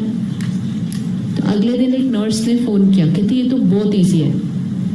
कहती आज उन्होंने फिर गुस्सा किया ऑपरेशन थिएटर में, वो हर बार ही करते हैं। कहती लेकिन हर बार जब वो गुस्सा करते थे मेरी थॉट ये होती थी, फिर मुझे डांट दिया, सबके सामने डांट दिया, मैंने सुबह से इतनी मेहनत की फिर भी मुझे डांट दिया, मुझे बहुत बुरा लगता था। आज जब उन्होंने गुस्सा किया तो मैंने थॉट क्रिएट की, वो आज सुबह सुबह बीमार है। और फिर फर्क अंडरस्टैंडिंग कैसे चेंज होती है? तो कहती फिर सेकंड मैंने सोचा कि मुझे ऐसा कुछ करना चाहिए जो मैं उनका भी ध्यान रखूं। ये ऑटोमेटिकली आपकी एनर्जी चेंज हो जाएगी। आपको सामने वाले के ऊपर गुस्सा नहीं आएगा, आपको सामने वाले के प्रति रहम आएगा कि आत्मा कितनी खाली है अंदर जो इस तरह से व्यवहार कर रही है। और वो सिर्फ गुस्से के लिए नहीं है, कोई ईर्ष्या करता है, कोई बहुत ज्यादा डोमिनेट करता है, हर बात मेरी माननी पड़ेगी, हर बात में, वो अंदर से उससे ज्यादा डरा हुआ व्यक्ति कोई नहीं होता। हमें लगता है इन्होंने सबको डरा के रखा हुआ है, एक्चुअली इन्होंने सबको डरा के नहीं रखा हुआ, वो खुद इतने ज्यादा डरे हुए अपने अंदर से। उनसे ज्यादा डरा हुआ कोई नहीं होता, इसलिए वो इतना ऐसे वो मचा के रख देते हैं एक माहौल घर के अंदर, ताकि कोई कोशिश भी ना करे कि मेरे विरुद्ध जाए। जो भी ऐसा व्यवहार करते हैं वो अंदर से बहुत आत्मा खाली है। खाली वाले लोगों से डरना नहीं होता, खाली वाले लोगों की सेवा करनी होती है, सेवा करनी होती है उनकी। लेकिन हम उनसे डर के खुद को भी खाली कर देते हैं। और सेवा कैसे करेंगे उनकी? सबसे पहले उनके लिए कोई गलत थॉट नहीं क्रिएट करना, क्योंकि जैसे ही हम उनके लिए कोई गलत थॉट क्रिएट करते हैं हमारी नेगेटिव एनर्जी उनको जाती है, वो और खाली हो जाते हैं। उनको अपने दुख और दर्द का कारण नहीं समझना, इनकी वजह से मेरी जीवन खराब हुई है, नहीं, उनकी खुद की जीवन खराब हुई है। सोच बदलनी है। और जैसे ही हम उनके प्रति शुभ सोचेंगे, दुआएं भेजेंगे, उनको समझेंगे, तो पहले हम बचेंगे, पहले हम बचेंगे कि हम उनकी नेगेटिव एनर्जी नहीं कंज्यूम करेंगे। और दूसरा, हमारी जो पॉजिटिव एनर्जी है वो उनके पास जाएगी तो उनका ग्लास भी क्या होता जाएगा। तो ये इक्वेशन पक्की करनी है। लोग गलत कर सकते हैं लेकिन वो मेरे मन के अंदर घुस के मुझे नहीं हिला सकते। यहाँ का रिमोट कंट्रोल सिर्फ मेरे पास है। और ये अगर सिर्फ एक दिन, सारा दिन के लिए भी प्रैक्टिस कर लेना तो सारा दिन में आपको दिखेगा कि हम ऐसे ही रिएक्ट कर रहे थे, इस पे परेशान, इस पे गुस्सा, इस पे इरिटेट, इस पे जल्दी जल्दी जल्दी। ये जल्दी जल्दी करने की भी जो आदत है उससे भी आत्मा की शक्ति घटती है। जल्दी करना, लेकिन जल्दी जल्दी जल्दी ऐसे बॉडी लैंग्वेज क्रिएट करना, बहुत फर्क है दोनों चीजों में। जल्दी करो, किया क्यों नहीं, अभी तक ऐसे नहीं हुआ, ये सबकी एनर्जी डिप्लीट होती है इसमें। तो ग्लास भरना नहीं है, आत्मा का संस्कार है सुख स्वरूप, आत्मा का संस्कार है शक्तिशाली शांत स्वरूप। लेकिन आत्मा उसको एक तो चार्ज नहीं करती रोज, और फिर सारा दिन में दूसरों के व्यवहार देखकर उसको गवा देती है। कर्मों पर और संस्कारों पर अटेंशन। जितना दूसरों की सेवा करेंगे, चाहे मन से सेवा करें, अगर कोई भी एक है जिसका संस्कार बहुत कड़क है और उसकी वजह से हमारे घर का वातावरण बहुत डिस्टर्ब रहता है, आप रोज सुबह पहले मेडिटेशन सीखेंगे और रोज सुबह मेडिटेशन में परमात्मा की शक्ति उस आत्मा को भेजें, रोज भेजे, रोज भेजे, रोज भेजे, रोज भेजे। कुछ ही महीनों के अंदर आपको वो बदलते हुए दिखाई देंगे।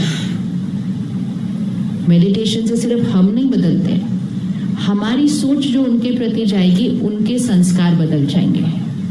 इतना इजी होता है किसी को भी चेंज करना, लेकिन हम उनका ध्यान रखकर उनको चेंज करने की बजाय हम उनकी इन्फेक्शन कंज्यूम करके हम भी बीमार हो जाते हैं। तो रेडी करने के लिए, रेडी करने के लिए करें। किसी की कोई पुरानी बात हमने पकड़ के रखी होती है, हम कहते हैं मैं क्षमा नहीं कर सकती। किसी के पास है ऐसी बात पकड़ के रखी हुई जो क्षमा नहीं की है तो अभी करेंगे। किसी के पास नहीं है पकड़ी हुई बातें?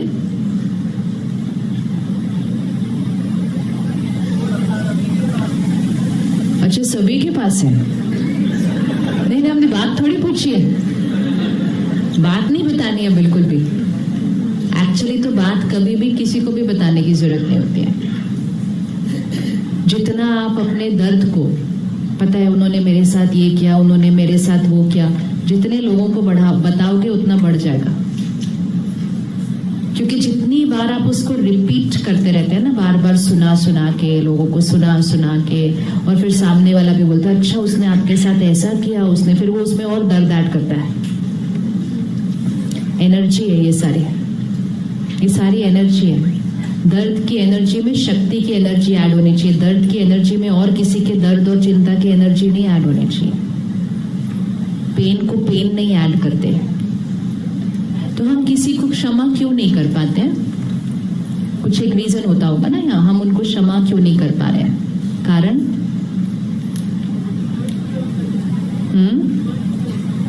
हर्ट किया होता है। अब पहली इक्वेशन को चेंज करते हैं कि हमें हर्ट कौन करता है?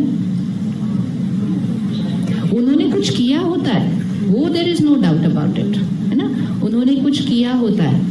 लेकिन यहाँ जो हर्ट हो वो उन्होंने नहीं क्रिएट किया। उन्होंने धोखा दिया, झूठ बोला, बिट्रे किया, गलत किया, व्हाटएवर, लेकिन हर्ट नहीं उन्होंने क्रिएट किया है। हर्ट कौन क्रिएट कर रहा है? हर्ट कौन क्रिएट कर रहा है? अच्छे से मैं बोलो, ये जीवन भर याद रखना चाहिए, इस हर चीज के लिए मैं क्यों। अगर मैं कहती हूँ ना उन्होंने हर्ट किया, तो अभी तक मैंने वो दर्द पकड़ के रखा है। वो आत्मा पे एक घाव की तरह बन जाता है और हम वेट करते हैं कि इस घाव को कौन ठीक करेगा। वो ठीक करेंगे, क्योंकि घाव किसने दिया। तो हम कहते हैं या तो वो ठीक करेंगे घाव को, या तो समय ठीक करेगा घाव को। So we leave it to time. ना समय घाव को ठीक करता है, ना लोग घाव को ठीक कर सकते हैं। इस घाव को किसने ठीक करना है? मैंने ठीक करना है।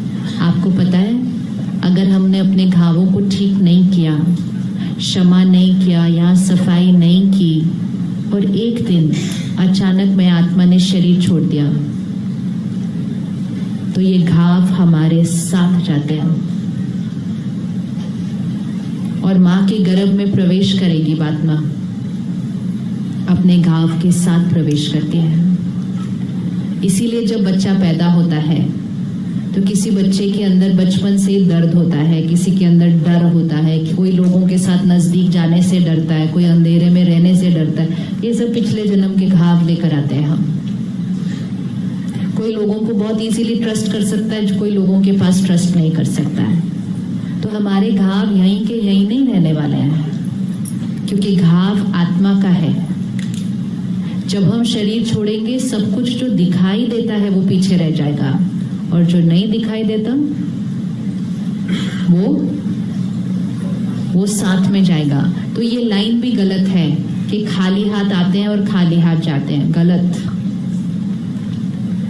ये सब जो दिखाई देता है ये ना लेकर आते हैं ना लेकर जाते हैं, लेकिन आत्मा अपने कर्म और संस्कार लेकर आती है और आत्मा अपने कर्म और संस्कार लेकर जाती है। तो सबसे पहले तो अपने को बता दो, जिसको मैंने पकड़ कर रखा हुआ है वो साथ भी जाएंगे।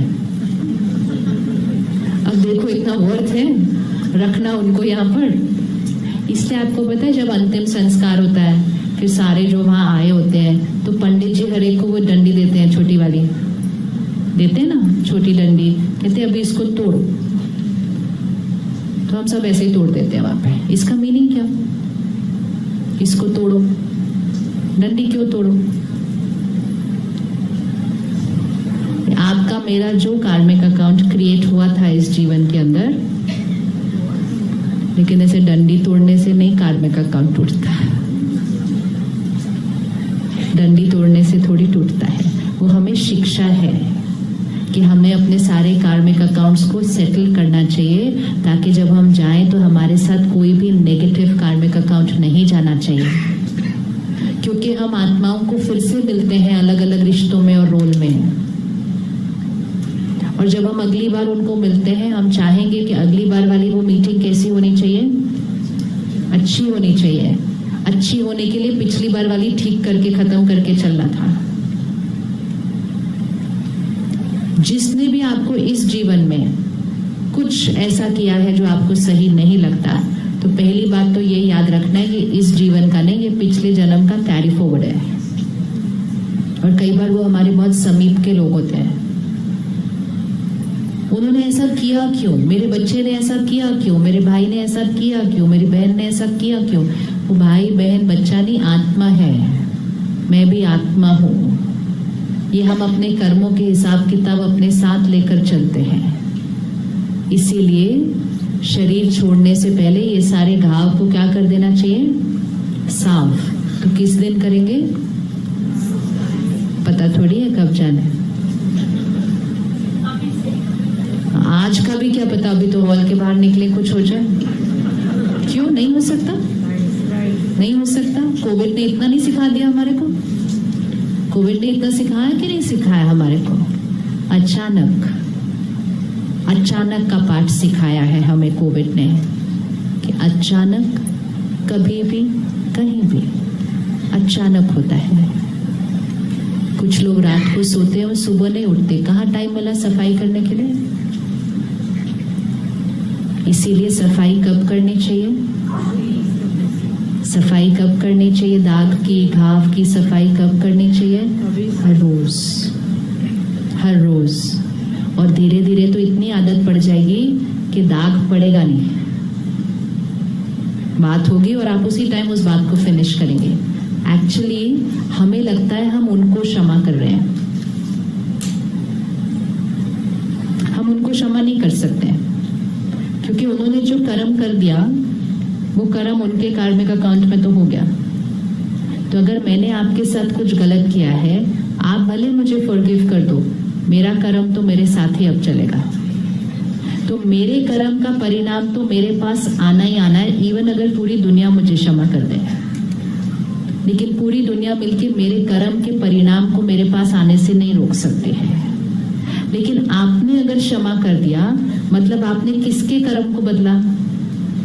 अपने। तो आपने किसके भाग्य को चेंज किया? अपने। तो एक्चुअली आप किसको फॉरगिव कर रहे हो? किसी और को फॉरगिव नहीं कर सकते।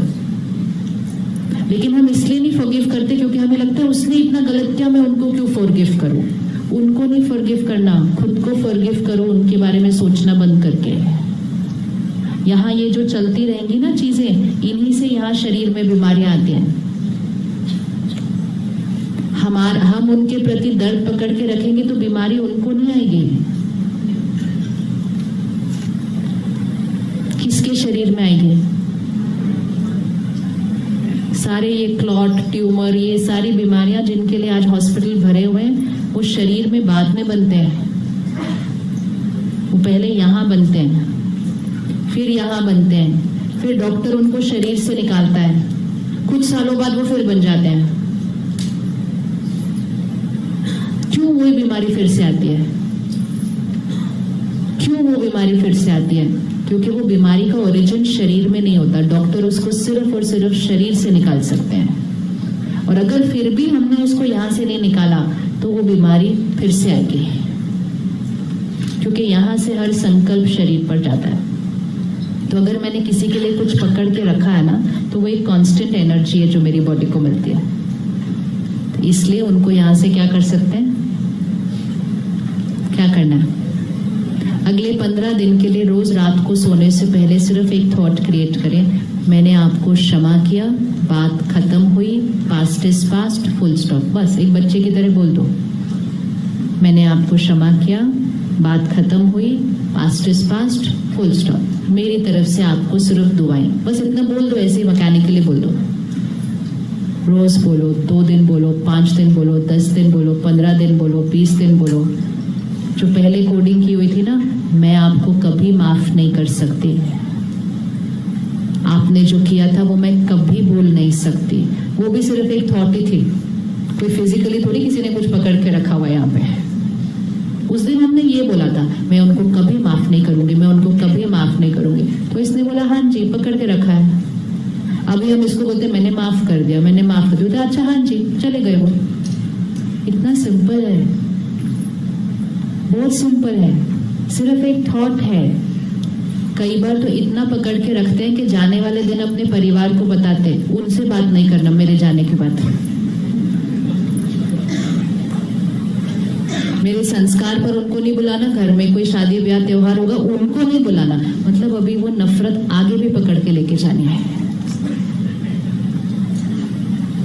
फिर बच्चा पैदा होता है, जन्म पत्री आती है, तो पंडित जी कहते हैं वैसे ये सब तो अच्छा है, बट ये भारी है। ये जो सारा भारी होता है ना, ये यहाँ का भारी वाला रिजल्ट होता है कि मैं आत्मा कौन से संस्कार और कर्म लेकर आई, वही तो मेरे जन्म पत्री में दिखाई देगा। और कुछ बच्चे ऐसी जन्म पत्री लेकर आते हैं कि आकर अपने परिवार का भाग्य बदल देते हैं। किसने अनुभव किया, बच्चे आने से हमारे परिवार का भाग्य बदल गया। तो ऐसी जन्म पत्री बननी चाहिए ना, जो आकर सिर्फ अपना भाग्य नहीं, अपने परिवार का भाग्य भी बदलते। तो वो जन्म पत्री का अर्थ क्या है? इस समय जन्म जीवन जीने का तरीका। और एक क्षण में मैं आत्मा शरीर छोड़ूंगी, जो मैं अभी हूं वो मेरे साथ आ गए। जो इस क्षण हम जो हैं, हमने अभी शरीर छोड़ा, वो हमारे साथ आ गए। तो क्या क्या आगे लेके जाना है उसको और बढ़ाओ, और जो आगे लेके ले जाने लायक नहीं है, जो आगे लेके जाने लायक नहीं है उसको क्या करना चाहिए? सफाई करनी। बहुत सारी चीजें हैं जो लेके जाने लायक नहीं है।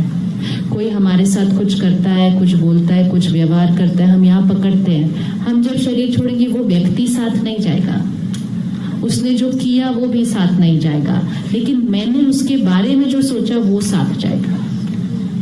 तो सारा दिन सिर्फ ये अटेंशन रखना है, मैंने लोगों के बारे में कैसे सोचना है। तो परमात्मा क्या सिखाते हैं? सबको दुआएं दो, सबके लिए अच्छा सोचो, बहुत अच्छे हैं, बहुत अच्छे हैं, बहुत अच्छे, सब बहुत अच्छे अपना कर्म कर रहे हैं। राय दे सकते हैं, लेकिन किसी के प्रति यहाँ दर्द पकड़ के रखा, नुकसान उनका नहीं।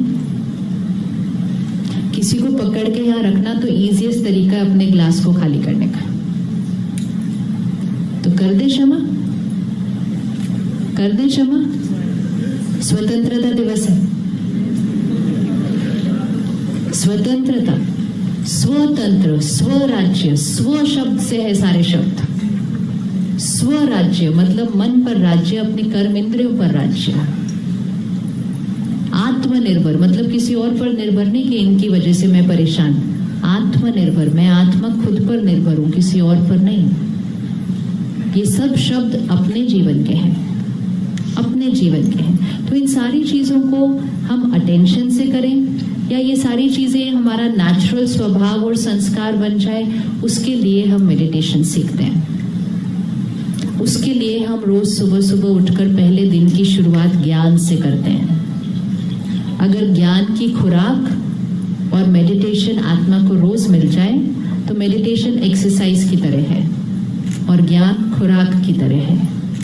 हम सब मेडिटेशन करने की कोशिश करते हैं, ध्यान लगाने की कोशिश करते हैं, मन इधर उधर भाग जाता है तो हम कहते हैं मुझसे ध्यान लगता नहीं है। वो इसलिए नहीं लगता क्योंकि अभी खुराक नहीं दी है उसको। अगर शरीर को खुराक न दे और एक्सरसाइज करने की कोशिश करे तो गिर जाएगी। तो पहले खाना खाना पड़ता है, फिर एक्सरसाइज हो सकती है। तो पहले इसको ज्ञान देना पड़ता है, फिर मेडिटेशन हो सकती है। सीखना चाहेंगे? सीखना चाहेंगे? कौन कौन सीखने के लिए रेडी है? Very good. तो फिर उसके लिए आधा पौना घंटा निकालना पड़ेगा। निकालने के लिए रेडी है? टाइम तो हमारे पास बहुत है। एक और चीज जीवन में कभी नहीं बोलना मेरे पास टाइम नहीं है। बहुत गरीबी की निशानी है बोलना मेरे पास नहीं है, कमी की निशानी है। भरपूर है हम, भरपूर है हम। कोई भी पूछे आपके पास टाइम है, बोलो बहुत टाइम है, बताओ क्या करना है। बहुत है बोलेंगे तो बहुत आ जाएगा, कम है बोलेंगे तो कंगाल हो जाएंगे। मेरे पास टाइम नहीं, मेरे पास टाइम, दिन में 10 बार बोल देते हैं मेरे पास टाइम नहीं, मेरे पास टाइम नहीं, मेरे पास टाइम। ऐसे संकल्प उच्चारण होता रहता है बार बार। शब्दों का उच्चारण ध्यान से करना चाहिए। भरपूर है बोलो, भरपूर है। तो इसलिए कल से हम 3 दिन के लिए 1 घंटा निकालेंगे। रेडी निकालने के लिए? रेडी निकालने के लिए? रेडी। 3 दिन के लिए हम 1 घंटा निकालेंगे, शाम को 5 से 6 बजे। और फिर हम सेंटर पर आकर वो ज्ञान कैसे अध्ययन है, क्या है वो ज्ञान, आत्मा को पहचानना, परमात्मा के साथ कनेक्शन कैसे जोड़ना और मेडिटेशन कैसे करना, वो हम सेंटर पर आकर सीखेंगे। राइट? आ सकते हैं हम सेंटर पर सीखने के लिए? यस? कहाँ गए अभी हाथ सारे जो ऊपर उठे हुए थे? आ सकते हैं ना। अपनी जीवन को ऐसे ही नहीं चलने देना ये कहकर के खुशी नहीं है, अशांति है। छोटे से तरीके सीख लिए, जीवन ऐसी बन जाएगी कि दूसरों के जीवन में खुशी लाएंगे। क्योंकि जब अपना ग्लास भरा होगा हम दूसरों को भी पानी पिलाएंगे, और जब नहीं होगा तो हम खुद का भी ध्यान नहीं रख सकेंगे। हर घर में एक एक जना सीख ले सिर्फ पहले, हर घर में एक। अभी जैसे दिया जलाया तो दिए का मतलब क्या होता है? दिया मतलब देने वाला। इसीलिए कहते हैं दिया जलता रहे तो जीवन शुभ है, और दिया बुझ जाए तो जीवन अशुभ है। तो कौन सा दिया? ये दिया।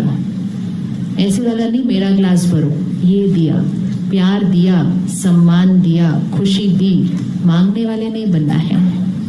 तो हर घर में एक दिया चाहिए। एक एक दिया एक घर में होगा ना, पूरा परिवार बदलना शुरू हो जाएगा। तो एक जना भी अगर रोज सवेरे उठकर यहाँ की शक्ति को भरता है, मेडिटेशन करते हैं, सीखते हैं, फिर घर में करते हैं, घर में उसकी वाइब्रेशन पहुंच जाती है। यहाँ कितने भाई बहने बैठे हैं जो ऑलरेडी कर रहे हैं? हाथ उठाओ। और कितने कह सकते हैं कि वो करने के बाद हमारे जीवन में चेंज आए हैं? होना ही होना। शुरू में जब हम करते हैं ना, हमें लगता है वो टाइम निकालना पड़ रहा है, ये आधा पौना घंटा। ये टाइम निकालना नहीं, ये सारा दिन में बहुत सारा टाइम बचाना होता है, क्योंकि यहाँ की शक्ति बढ़ जाती है। तो 3 दिन के लिए 1 घंटा निकालें। 1 घंटा निकालकर इसको सीखें।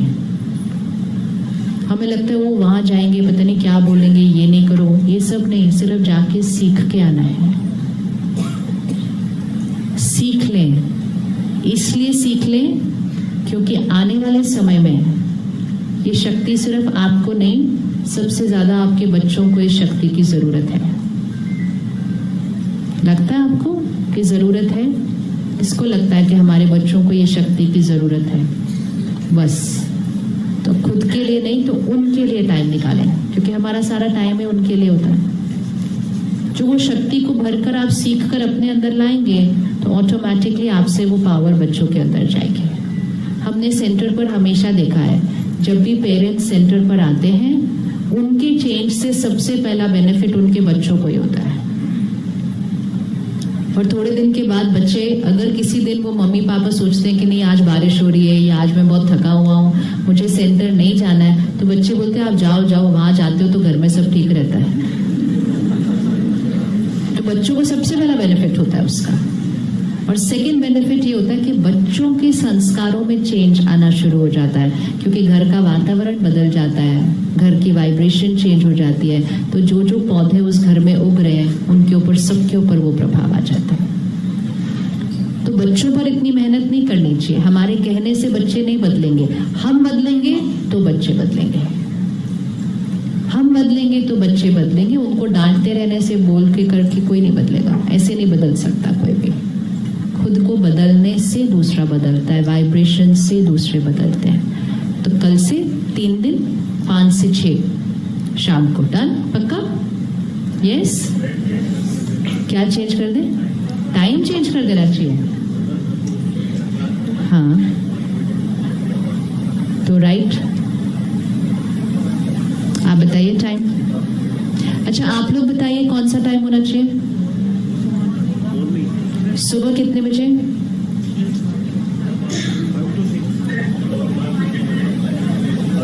सुबह 6 से 7? 2 टाइम रख लेते हैं, एक सुबह एक शाम। ऐसे करें, एक सुबह एक शाम। हाँ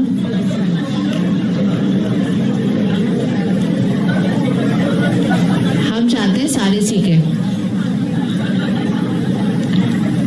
ऐसे 3:30-4 बजे का टाइम होता बहुत बढ़िया है। उस जैसा टाइम तो पूरे दिन के अंदर कोई टाइम नहीं होता। इसीलिए तो उसको ब्रह्म मुहूर्त कहा जाता है, अमृत वेला कहा जाता है। तो सुबह कौन सा टाइम रखे दीदी? 6 से 7, 7 से 8? अब आप बताइए आपके लिए हो रहा है 6 से 7, 7 से 8? 6 से 7 है ना, ताकि फिर उसके बाद हम जहां जहां जाना है वहां जा सकते हैं ना, ऑफिस, स्कूल, कॉलेज। 6 से 7। और शाम को? शाम को भी 6 से 7?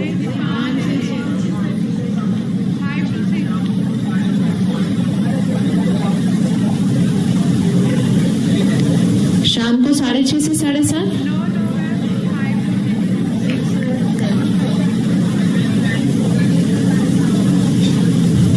शाम को 6:30 से 7:30 है जी? नहीं दीदी बताएंगे ना। सुबह 6 से 7, शाम को 6:30 से 7:30? शाम को 6 से 7? अच्छा, सुबह 6 से 7 और शाम को 6 से 7। तो दोनों में से कोई भी एक टाइम हम चूज करेंगे अपने लिए। जिसको सुबह सूट करे वो सुबह करे 3 दिन, जिनको सुबह नहीं सूट करे शाम को। सुबह का टाइम तो बेस्ट होता है, क्योंकि सुबह ये ब्लॉटिंग पेपर बिल्कुल साफ होता है। सिर्फ जिसको बिल्कुल सुबह ना सूट कर रहा ना उसी को शाम को करना चाहिए, अदरवाइज सुबह का रिजल्ट हमेशा ऑलवेज बेटर है। तो सुबह 6 से 7 3 दिन, और जिनको सुबह का टाइम नहीं सूट करे वो शाम को 6 से 7 3 दिन, और जिनको ये दोनों टाइम सूट नहीं करे उनको कोई भी टाइम। अब बताओ, अब आप बताओ, है ना, उनको कोई भी टाइम। परमात्मा का ज्ञान है, बहने सेंटर पर सिर्फ सेवा करने के लिए है। पूरे देश में, विश्व में, हर सेंटर पर भाई बहनें सेवा करते हैं कि कोई भी किसी भी दिन किसी भी टाइम आते हैं तो उनको तब मेडिटेशन सिखाया जाता है जो दिन और जो टाइम उनको सूट करता है। इससे ज्यादा तो कुछ नहीं कर सकता है कोई, और उसके लिए कोई कॉस्ट तो है नहीं। तो मतलब समय भी आप चूज करो, दिन भी आप चूज करो, कॉस्ट भी कुछ नहीं है, तो करना क्या है सिर्फ, इससे ज्यादा इजी, हाँ सिर्फ टाइम निकालना, इससे ज्यादा इजी कुछ नहीं हो सकता है। तो परमात्मा ऑफर करते हैं, अब हमारा डिसीजन, हमारा कर्म डिसाइड करेगा कि हमारा भाग्य किस डायरेक्शन में जाएगा। राइट है बात या नहीं? राइट है। तो जो आपके शहर में सेंटर है वहां पर हम कल शाम को 6 से 7 और सुबह 6 से 7 3 दिन के लिए करेंगे। वो 3 दिन में जिसको भी दोनों में से जो टाइम सूट करे, और जिसको ये टाइम सूट नहीं करे वो बस सेंटर पर फोन करके या आके बात करके अपना टाइम और अपना दिन फिक्स करें। लेकिन बेस्ट है कल से, कल का दिन बहुत स्पेशल है। आपको पता है कल पूरे देश में कैसी एनर्जी होने वाली है? कल की वाइब्रेशन ही अलग होगी, कल की वाइब्रेशन ही अलग होगी। तो ऐसे दिन पर दिन की शुरुआत ऐसे करना, तो सोचो मुहूर्त टाइम ही बहुत अच्छा है। मुहूर्त सारा वाइब्रेशन का होता है। तो कल के दिन में उमंग है, उत्साह है, खुशी है, शक्ति है, उस वाइब्रेशन में शुरू करके अपने आप को अपनी कमजोरियों से आजादी की क्रांति कल से शुरू करते हैं। अपनी कमजोरियों से क्रांति करनी है हमें। उन्होंने तो देश को आजाद किया, जो कि कितनी बड़ी बात थी। हमें तो सिर्फ एक जने को आजाद करना है, वो भी अपने ही अहंकार से, अपनी ही कमजोरी से। कितना वो आसान है। तो कल से हमारी भी आजादी की जीवन स्टार्ट हो जाएगी, तो हम ट्रूली एक दूसरे को आजादी दिवस मुबारक दे सकेंगे ना। और तब तक आज दोपहर से लेके कल तक एक दिन, चाहे कोई कुछ भी बोले, होमवर्क क्या था, मतलब परिस्थिति कोई भी आए, व्यक्ति कैसा भी व्यवहार करे, हम अपने अच्छे वाले संस्कारों से व्यवहार करेंगे। राइट है। जैसे व्रत होता है, आपके आसपास कोई भी कुछ भी खाए, आप वही खाएंगे ना जो व्रत के दिन अलाउड है, या आप उनकी प्लेट का भी खाना शुरू करेंगे? नहीं ना, मेरा व्रत है आज, ऐसे ही व्रत करेंगे आज हम। रेडी व्रत करने के लिए? रेडी है व्रत करने के लिए? कौन रेडी? पक्का? किसको लगता है आई विल बी सक्सेसफुल इसमें? ये बहुत ईजी है। पक्का करके देखो, पता चलेगा हम इतने शक्तिशाली हैं। ऐसे ही सोचते थे हमारे पास शक्ति नहीं है। बहुत ईजी है, बहुत मतलब बहुत ईजी है। चलो 1 मिनट साइलेंस में बैठते हैं और अपने मन को तैयार कर लेते हैं इस होमवर्क के लिए। और उसके बाद हम छोटा सा आज एक एक्सपेरिमेंट करेंगे। हम यहां से घर तक साइलेंस में चलेंगे। यहां से घर पहुंचने तक हम मौन में रहेंगे। मौन से आत्मा की शक्ति बढ़ती है। मौन से सब कुछ जो हमने अभी समझा, जो हमें सब कुछ पहले पता था लेकिन रिवाइज हुआ, वो 5-10 मिनट मौन में रहने से वो अंदर गहराई तक चला जाएगा। तो आप रेडी हैं घर पहुंचने तक मौन में रहने के लिए? हाँ, तो जैसे जैसे आप घर तक जा भी रहे होंगे ना, आपकी सारी वाइब्रेशन पूरे शहर में पहुंच रही होगी। तो उस वाइब्रेशन को लेकर घर चलना है, उस एनर्जी को घर में फैलाना है जाके। ब्रिकुटी के बीच यहाँ पर जहां हम तिलक लगाते हैं, अपने आप को देखें। चैतन्य शक्ति आत्मा,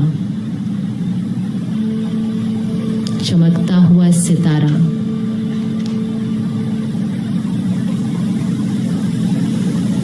मैं शक्तिशाली आत्मा हूं।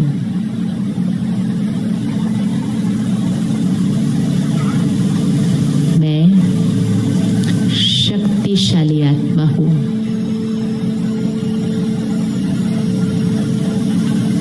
खुशी मेरा संस्कार है।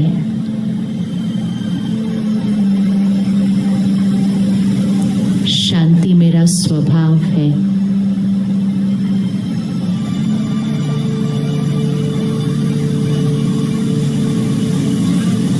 प्यार मेरा संस्कार है।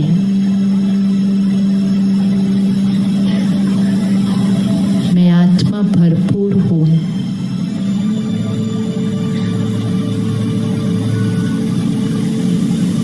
मेरी हर सोच, हर शब्द, हर व्यवहार इन संस्कारों के आधार से है।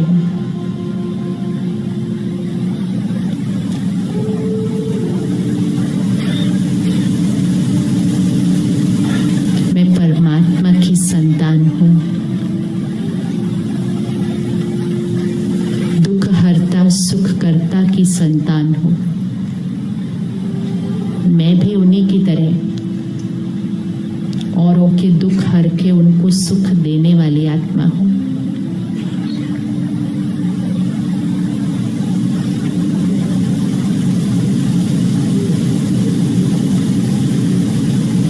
परिस्थिति, व्यक्ति, वो उनके संस्कार,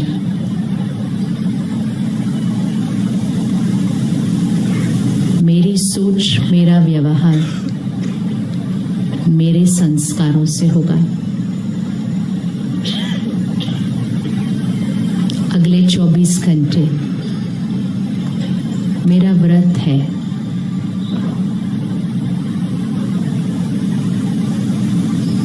हर कमजोर संस्कार से मेरा अगले 24 घंटे के लिए व्रत है। सिर्फ और सिर्फ मेरे श्रेष्ठ संस्कार मेरे हर कर्म में आएंगे। चाहे कुछ भी हो जाए, कोई भी बात सामने आए, शांति, स्थिरता, सम्मान, ये मेरे संस्कार हैं।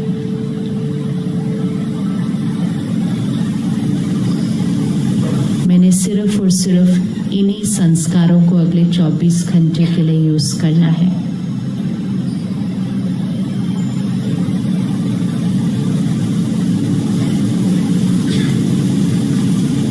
मैं स्वतंत्र आत्मा हूं। स्वराज्य अधिकारी आत्मा हूं।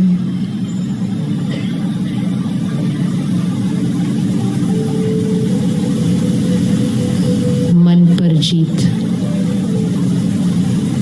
कर्म इंद्रियों पर जीत, आत्मनिर्भर आत्मा हूं।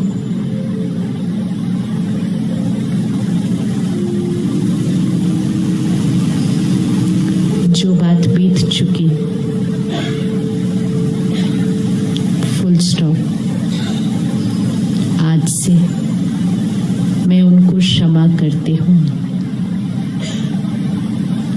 लेकर आए उनको अपने सामने और उनको ये मैसेज दें, आज से मेरी तरफ से आपके लिए सिर्फ और सिर्फ दुआएं।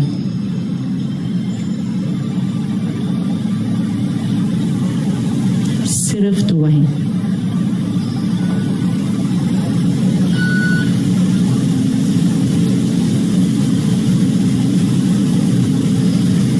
मैं सदा खुश रहने वाली आत्मा हूं।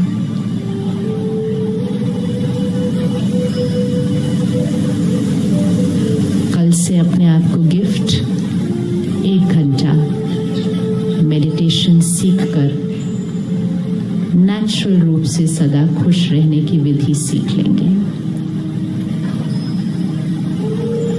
और अब मौन में रहेंगे। इस हॉल से ऐसे उठेंगे जैसे फरिश्ते चल रहे हैं। चलने की भी आवाज नहीं आई, बिल्कुल जैसे फरिश्ते चल रहे हैं, आराम से, ताकि इस वाइब्रेशन को अपने घर तक लेकर जाएंगे।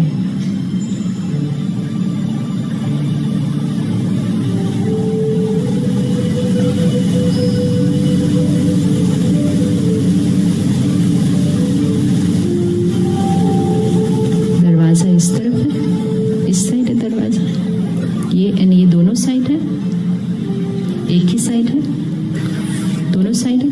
फर्स्ट 3 रोज उठेंगे, फर्स्ट 3 रोज, बाकी सब बैठेंगे।